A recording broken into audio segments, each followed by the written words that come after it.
Hello and welcome to Hubes Behind the Wheel.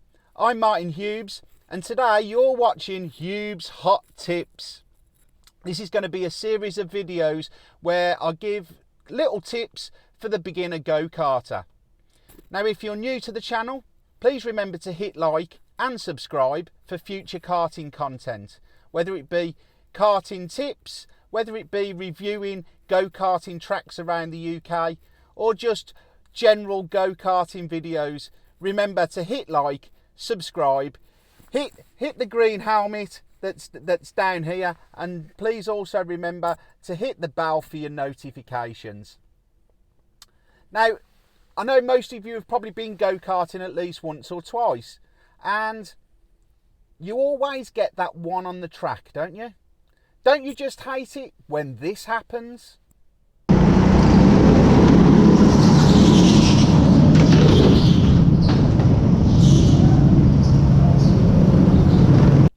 And don't you hate it when this happens?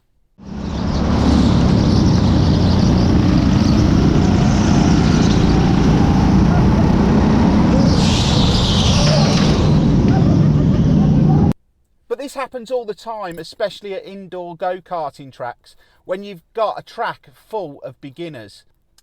Now, if you ever watch Formula One, or you actually watch the insights to Formula One, you get to see that the drivers, before they even start driving around the track, will actually go on what's called a track walk, where the drivers will walk around the track so they can get themselves familiarised with it.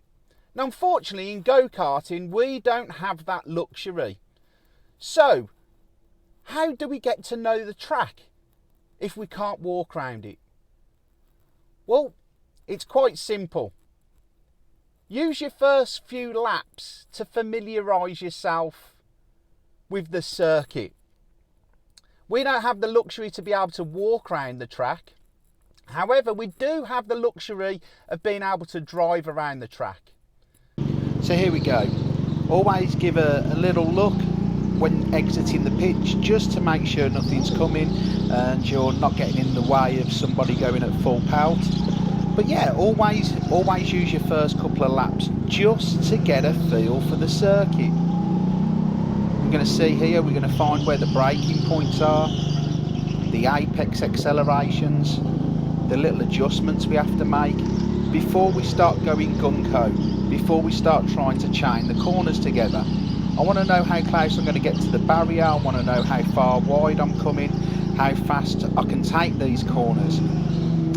As soon as you've started to get a good feel for that, start adding a little bit of extra speed.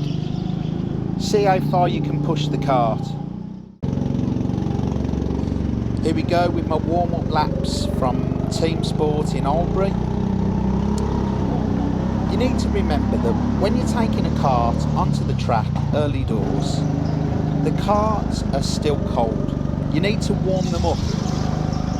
You need to warm up their engine. You need to warm up the brakes, and you need to warm up the tyres. Go-karts are not ready to just be slung around the corner on the first couple of laps because they're not warmed up.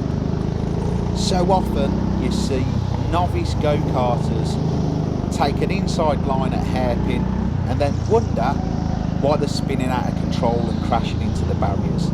It's because the karts aren't ready to be slung that way yet, and neither is the beginner go-karter, because you haven't developed the skills, you haven't developed the knowledge of the track. You don't know where you can push the kart yet. That's why it's so important to familiarise yourself with the track. Where are your braking zones? Where are your acceleration out of the apex zones? How are you chaining the corners from one hairpin to another on an S-bend?